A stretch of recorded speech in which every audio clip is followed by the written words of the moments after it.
સુખ સામગ્રીની સમૃદ્ધિથી સંપન્ન તથા ધર્મથી શોભાયમાન રાજગ્રહી નગરીના પવિત્ર ઉદ્યાનમાં ભગવાન મહાવીરના પટ શિષ્ય જ્ઞાની શ્રી ગૌતમ ગણધર પધાર્યા. મગધ દેશના પ્રભુભક્ત મહારાજા શ્રેણીક સપરિવાર ઉપદેશના શ્રવણ માટે આવ્યા હતા. વળી અનેક નાગરિકો ધર્મસભામાં ઉપસ્થિત હતા. ગૌતમ સ્વામીએ જીવોને હિતોપદેશ આપતા શ્રાવકના 4 પ્રકારના ધર્મને સમજાવ્યો.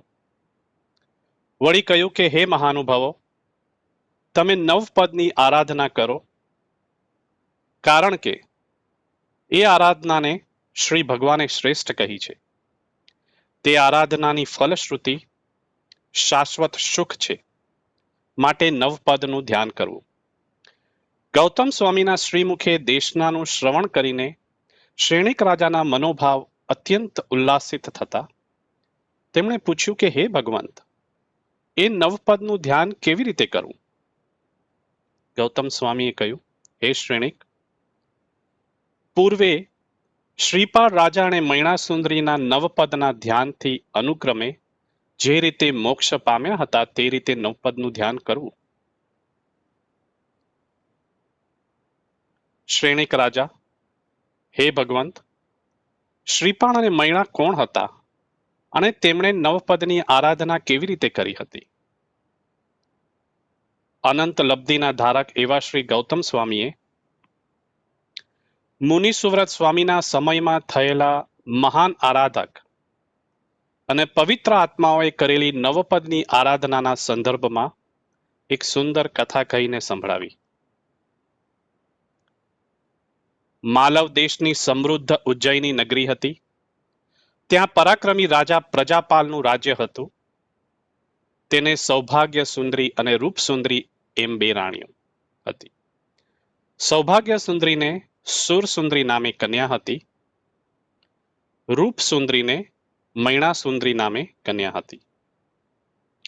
બંને કુંવરીઓને શૈશવકાળ પૂર્ણ થતા રાજ પરિવારને યોગ્ય શિક્ષણ પ્રાપ્ત કરવા પંડિતવર્યોને રોકવામાં આવ્યા હતા. બંને બહેનો જેવી ગુણવાન હતી તેવી જ બુદ્ધિમાન હતી. આથી અલ્પ સમયમાં 64 કળામાં નિપુણતા પ્રાપ્ત કરી હતી. જૈન ધર્મમાં અનુરક્ત રૂપ સુંદરીએ પોતાની કન્યાઓને જૈન ધર્મના મુખ્ય સિદ્ધાંતોનું જ્ઞાન શિક્ષણ આપવા એક જૈન પંડિતને પણ રોક્યા હતા. પૂર્વ સંસ્કારના બળે મૈણાને 64 કળા કરતા આ 65મી કળા જૈન ધર્મ વિશે વિશેષ રુચિ હતી. સર્વજ્ઞ પરમાત્માએ કહેલા 9 તત્વને તે યથાર્થપૂર્ણે જાણતી હતી. બંને પુત્રીઓ યૌવનકાળમાં આવતા રાજા અને રાણી તેમના માટે યોગ્ય પાત્ર મેળવવા પ્રયત્નશીલ હતા. કન્યાઓના વિચારો જાણવાની જિજ્ઞાસાથી એક દિવસ રાજાએ બંને કુંવરીઓને તેમના શિક્ષણની કસોટી રૂપ ચર્ચાનો પ્રારંભ કર્યો. રાજા અને પુત્રીઓ વચ્ચેનો સંવાદ રસપ્રદ હતો. બંને નિપુણતાથી પ્રત્યુત્તર આપતી હતી. ચર્ચાના અંતે રાજાએ અત્યંત પ્રસન્ન થઈ બંને પુત્રીઓને મનવાંછિત માંગવાનું કહ્યું. વળી રાજાએ કહ્યું, આ રાજ્યમાં મારું સાર્વભૌમત્વ છે. હું ધારું તેને સુખ આપી શકું છું. માટે તમારી જે ઈચ્છા હોય તે વિના સંકોચે કહો. સુર સુંદરીએ કહ્યું, પિતાજી, આપની વાત એકદમ સાચી છે. આપના પ્રતાપે જ અમે સુખ પ્રાપ્ત થયું છે. કારણ કે રાજ્યનો રક્ષક રાજા જ હોય છે. માટે સૌ તમારી કૃપા વડે જ સુખી છે. સુરસુંદરીના પ્રત્યુત્તરથી પ્રસન્ન થઈ રાજાએ તે સમયમાં રાજસભામાં હાજર રહેલા શંખપુરીના રાજા અરિદમન સાથે તેના વિવાહ નક્કી કર્યા. ખૂબ ધામધૂમથી લગ્ન પણ ઉજવાયા. રાજાએ હવે મૈણાને કહે છે, તારું મનવાંછિત પણ તું માંગી લે. મૈણાએ વિવેક સહિત જણાવ્યું, હે પિતા, આપે આપેલા સુસંસ્કાર એ વાંછિત છે. આપ વડીલોની કૃપાથી અમે ગુણવાન છીએ. ધર્મ ભાવનાના બળે અમે પુણ્યવાન થઈએ. દેવ ગુરુ કૃપાના નિધાન વડે અમે ધર્મવાન થઈએ. પૂર્વ પૂર્ણ યોગે આપના જેવા માતા પિતા મળ્યા એ અમારું ધર્મ ભાગ્ય છે. હે પિતાજી, મારા ગુરુજીએ મને જે શિક્ષણ આપ્યું છે તેનું મર્મ આપ સાંભળો. દરેક જીવનું સુખ દુઃખ પોતાના કર્મને આધીન છે. વળી પોતાના કરેલા કર્મને જ પોતે ભોગવવા પડે છે. અજ્ઞાનવશ જીવ અહમ સેવે છે કે હું ધારું તે કોઈને સુખ આપી શકું છું અથવા કોઈને દુઃખ આપી શકું, પરંતુ ખરેખર હકીકતમાં કોઈ કોઈને સુખી કે દુઃખી કરી શકતું નથી. આજ સુધી રાજાના કાને આવી વાત સાંભળવામાં આવી નહોતી. તે તો ધારતા હતા કે મારા રાજ્યમાં હું કોઈને પણ સુખી કરી શકું અને કોઈને પણ રસ્તે રઝળતો કરી શકું. મૈણાએ તો પોતે પ્રાપ્ત કરેલા સાચા શિક્ષણનો મર્મ પિતા પાસે રજૂ કર્યો હતો. પિતાજી દુભાય તેવો એનો આશય ન હતો, પરંતુ કોઈ અશુભ કર્મના ઉદયે રાજા અત્યંત કોપાયમાન થઈ ગયા. મૈણાની વાત જન સમાજ માટે પણ નવી હતી. અજ્ઞાનવાસ સૌ રાજાના પલ્લામાં બેસી ગયા અને મૈણાની બુદ્ધિનું તથા તેણે સમજાવેલી ધર્મની હાંસી કરવા લાગ્યા. રાજ દરબારમાં સર્વત્ર ક્ષોભ વ્યાપી ગયો. અનુભવી મંત્રીએ સમયને સમજીને સભાનું વિસર્જન કર્યું. રાજાને વિનંતી કરી કે આપણે સૌ રાજવાડીએ જઈએ. રાજા રાજ પરિવાર, મંત્રી અને સૈન્ય સહિત રાજવાડીએ જવા નીકળ્યા. માર્ગમાં દૂરથી એક ટોળું આવતું જોઈને રાજાએ મંત્રી સામે પ્રશ્નસૂચક દ્રષ્ટિ કરી. મંત્રી એ જવાબ આપ્યો, હે રાજન, આપણે દિશા બદલીને જવું પડશે. આ ટોળું એક કુષ્ઠરોગથી ગ્રસિત છે. 700 કોઢિયા ગામે ગામ ફરી રહ્યા છે અને તેમના ઉંબર રાણા માટે રાજકન્યા શોધે છે. એવામાં કુષ્ઠરોગીનો નાયક રાજાની નજીક આવ્યો. તેના રક્ત પરુથી ભરેલા શરીરને જોઈને રાજા ક્ષોભ પામી ગયા. પણ તેના મગજમાં એક ઝબકારો થયો. ત્યાં તો પેલા નાયકે રાજાને વિનયવંત થઈને નિવેદન કર્યું કે હે રાજન, અમારા ઉંબર રાણાને યોગ્ય કન્યા મેળવવા અમે અભિલાષી છીએ. રાજાએ તરત વિચાર કર્યો કે મૈણા પુણ્ય પાપની વાત કરે છે તો ભલે તેનું ફળ ભોગવે. આવેશના આવેગમાં રાજાએ પેલા નાયકને વચન આપ્યું કે મારી રાજકન્યા તમારા રાણા સાથે પરણાવીશ. બીજે દિવસે દરબાર ભર્યો. મૈણાને પુનઃ પૂછવામાં આવ્યું કે હજી પણ તું શું વિચાર કરે છે? સાચું સુખ કોણ આપે? કર્મ આપે કે મારી કૃપા હોય તો મળે? મૈણાએ પુનઃ વિવેકથી જવાબ આપ્યો, પિતાજી,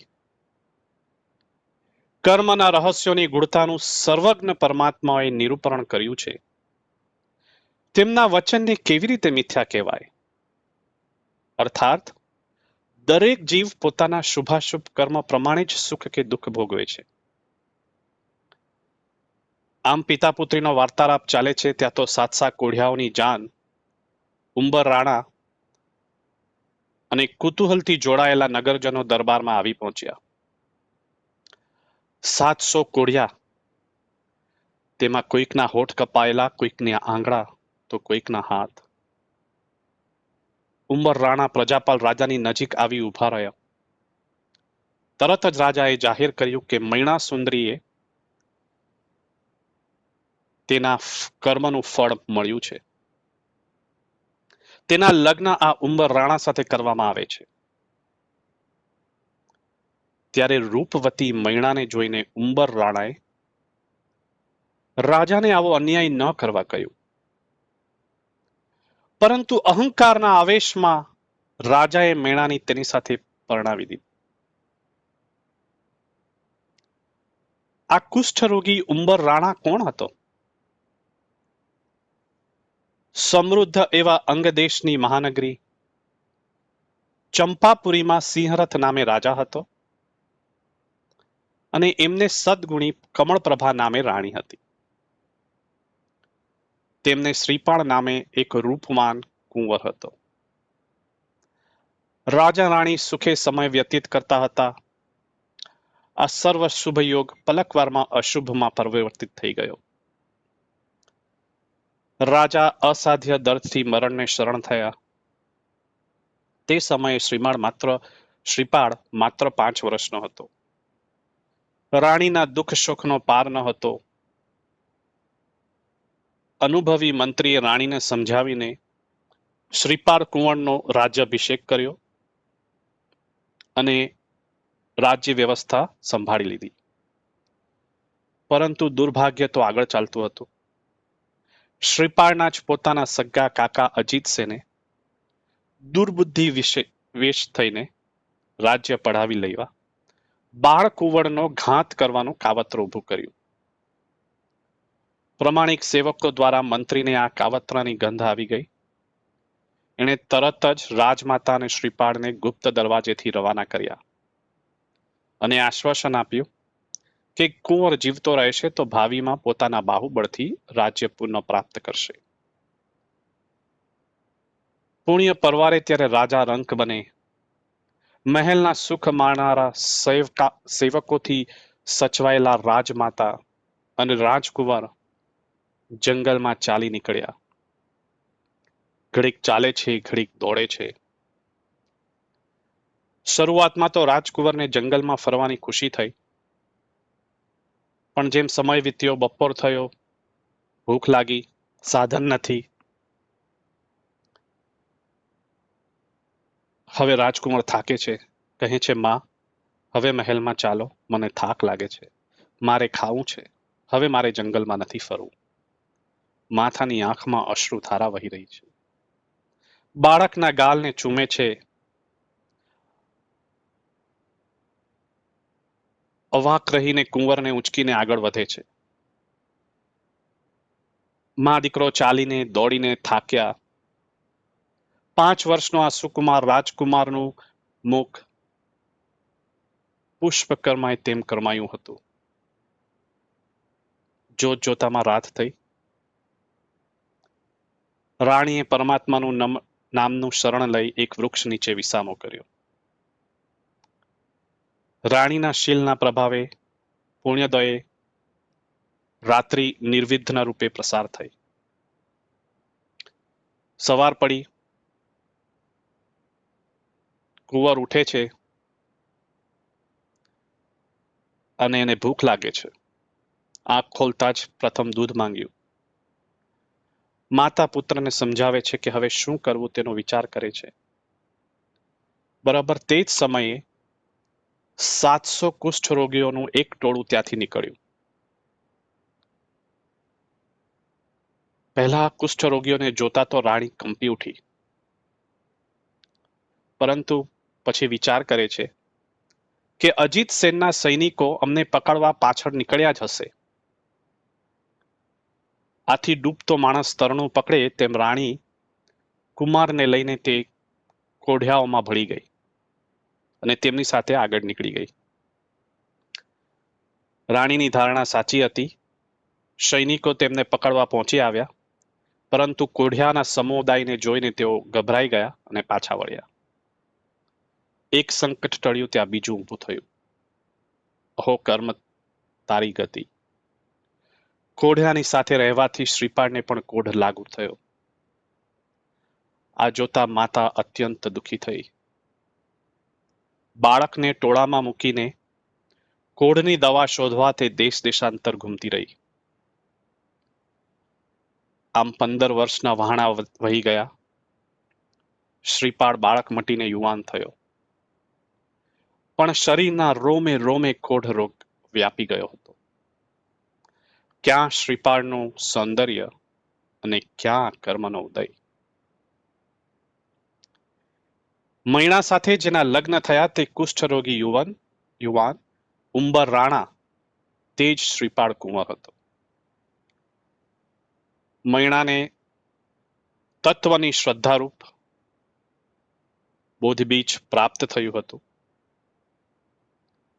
તેના બળ વડે મૈણાએ આ પ્રસંગને સમતાથી સ્વીકારી લીધો. તેના મુખ પર શંકા કે શોકની લેશ માત્ર પણ છાયા પડી ન હતી. મૈણા રાજકુમારી હતી, પરંતુ કર્મરેખા બદલાઈ હતી. લગ્નના કોઈ રાજકીય ઉત્સવ થયો ન હોય. કોઈ કરિયાવર રાજાએ આપ્યો નહીં. સાદાઈતાથી રાજકન્યાને વિદાય કરવામાં આવી. રાજસત્તા અને પુરુષ પ્રધાનતા પાસે માતા આંસુ સારતી રહી, પરંતુ પિતા તો ગર્વના અંધકારમાં અંધ બન્યો હતો. નગરની બહાર કોઢિયાઓનો ઉતારો હતો. ત્યાં આવેલા કોઈ જર્જરિત મકાનમાં મૈણા શ્રીપાળ નું પ્રથમ મિલન થાય છે. રૂપવાન અને લાવણ્યમયી મૈણા સામે જોઈ શ્રીપાળ સ્તબ્ધ થઈ વિચારવા લાગ્યા. મારી સાથે રહેવું આ કન્યા માટે કઈ રીતે યોગ્ય હોય? તેનું સૌંદર્ય નષ્ટ થઈ જશે, માટે તેને સમજાવીને પાછી મોકલવી ઉચિત છે. પતિને ઊંડા વિચારમાં જોઈ મૈણા શ્રીપાળ પાસે નજીક આવી, પરંતુ શ્રીપાળ સાવધાનતાપૂર્વક તેનાથી દૂર રહેવા માંગતા હતા. તેણે મૈણાને સમજાવી, હે રૂપવતી, મારી સાથે રહેવામાં તમારું હિત નથી. હું રોમે રોમ કોઢ રોગથી પીડાઉં છું. જોત જોતામાં રોગ મારા સહવાસથી તમારા સૌંદર્યને પણ ભરખી જશે. માટે તું તારી માતા પાસે જતા રહો અને બીજે કોઈ જગ્યાએ લગ્ન કરી સુખી થાવ. શ્રીપાળની સજ્જનતા અને સ્નેહભર્યા શબ્દોના શ્રવણથી મૈણાના દિલના તાર ઝણઝણી ઉઠ્યા. તેણે કહ્યું, સ્વામી, સતી સ્ત્રીને બે પતિ હોઈ જ ન શકે. સતીને અન્યત્ર સુખની અપેક્ષા ન હોય અને દુઃખથી પાછા ફરવાનું ના હોય. તેનું સુખ પતિના સહવાસમાં રહ્યું છે. વળી મારા ભાગ્યમાં જે લખ્યું હતું તે બન્યું છે.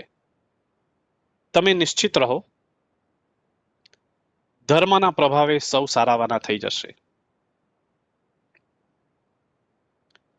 મૈણાના શ્રદ્ધાયુક્ત વચનનું શ્રવણ કરી શ્રીપાળ થંભી ગયા. બંને તે રાત્રિ ધર્મ ભાવના અને પ્રભુ સ્મરણમાં ગાળી. ઓહો, શ્રીપાળનું સૌજન્ય અને શીલ, ધન્ય મૈણા સુંદરીની શ્રદ્ધા અને સતીત્વ. પવિત્ર પ્રેમના પ્રવાહમાં પલકવારમાં રાત્રિ વ્યતીત થઈ ગઈ. છતાં બંને સ્વસ્થ અને પ્રસન્ન હતા. પ્રાતકાલ થતા મૈણાને નિયમ મુજબ પ્રભુ દર્શનની ભાવના થઈ. તેણે પતિને કહ્યું, આપણે પ્રભુ દર્શન કરવા જોઈએ. શ્રીપાળ તો 5 વર્ષની ઉંમરથી કોઢિયાના ટોળામાં જંગલમાં ફરતો હતો. ત્યાં તેને પ્રભુ દર્શનનો કોઈ યોગ થયો ન હતો. છતાં તે સજ્જન પુરુષ પત્નીના વચનને અનુસરવા તત્પર થયો. નગરના દરવાજાની નજીકના મંદિરમાં તેઓ આવી પહોંચ્યા. જિનેશ્વર ભગવાનના ભાવથી દર્શન કરતા બંને જણ સર્વ દુઃખ, સંતાપ અને શોક વિસરી ગયા.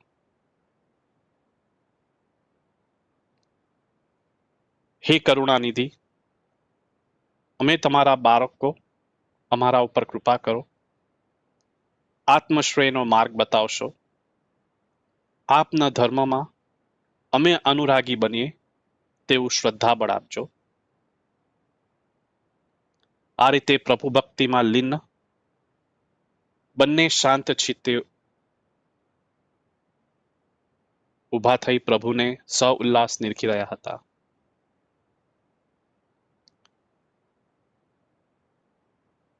પૂરી રાત્રિએ પાળેલું અખંડ બ્રહ્મવત પોતાના ભાગ્યનો સહર્ષ સ્વીકાર, પ્રભુ દર્શનમાં અખંડ આત્મવૃત્તિ, તેની ફળશ્રુતિ મંગળનું આગમન. પ્રભુ દર્શન પછી સાધકનું બીજું પ્રાતકાર્ય ગુરુવંદનનું છે. યોગાનુયોગ મંદિરના નજીક ઉપાશ્રયમાં જ્ઞાની મુનિ સુંદરસુરી મહાત્મા ઉપસ્થિત હતા. બંને અત્યંત ઉત્સાહ સહિત ત્યાં પહોંચ્યા. ગુરુવંદન કરી વિવેકપૂર્વક બેઠા. મહિના અગાઉ કોઈક વાર સખીઓ સાથે ગુરુદર્શનને આવી હતી. આજે કુષ્ઠ રોગી સાથે આવેલી જોઈ મુનિશ્રીએ પૂછ્યું, મૈણા, તારી સખીઓ ક્યાં છે? તું કોની સાથે આવી છું? આ ભાગ્યવાન યુવાન કોણ છે? મૈણાએ સંક્ષેપમાં હકીકત જણાવી. કહે છે, ગુરુદેવ, મારા ભાગ્યમાં જે હતું તે બન્યું, પણ મારી વ્યથા એ છે કે લોકોમાં ધર્મ ભાવનાનો આદર કે આદર્શ નહીં રહે, પણ શાસનની અવહેલના થશે. આપ કોઈ ઉપાય બતાવો. ગુરુદેવ કહે છે, મૈણા, તારી વાત સાચી છે, પણ અમે તો મુનિ છીએ. અમારી પાસે કોઈ ઔષધ કે જડીબુટ્ટી ના હોય, પણ તું શ્રદ્ધા રાખજે. જેમ તારી ભક્તિથી પ્રેરાઈને કોઈ શાસન દેવ તારી જરૂર સહાયતા કરશે. શ્રીપાળની મુખરેખા નિહાળી ગુરુદેવ કહે છે કે આ ભાગ્યવાનની મુખરેખા દર્શાવે છે તે કોઈ ઉત્તમ આત્મા છે. તે શાસન પ્રભાવક પુરુષ થશે. ગુરુદેવ કહે છે, મૈણા, અમારી પાસે પૌદ્ગલિક ઉપાય તો નથી. હા, પરંતુ પારમાર્થિક ઉપાય જરૂર છે. અને તેમણે આગમ પ્રેરિત સિદ્ધચક્ર યંત્રની અને મંત્રીની વિધિ મૈણાને બતાવી અને કહ્યું કે આ મંત્ર અત્યંત મહિમાવંત છે. આસો સુદ સાતમથી પૂનમના દિવસો 9 દિવસ આયંબિલનું વ્રત કરવું. તે દિવસોમાં 6 આવશ્યક આરાધના કરવી. શુદ્ધ બ્રહ્મચર્યનું પાલન કરવું. ક્રમવાર તે પદની આરાધના કરવી. વળી ચૈત્ર સુદ સાતમથી પૂનમનો દિવસોમાં પણ આ આરાધનાનું શ્રદ્ધાપૂર્વક કરવી. 9 પદની વિધિ પ્રકારે પૂજા કરવી. આ પ્રમાણે એમણે યોગ્ય વિધિ બતાવી. હવે ભવિષ્યમાં શું થશે એ અવસરે ફરી પાછું આપણે લઈશું. I think it's a good stopping point કે આપણે અહીંયા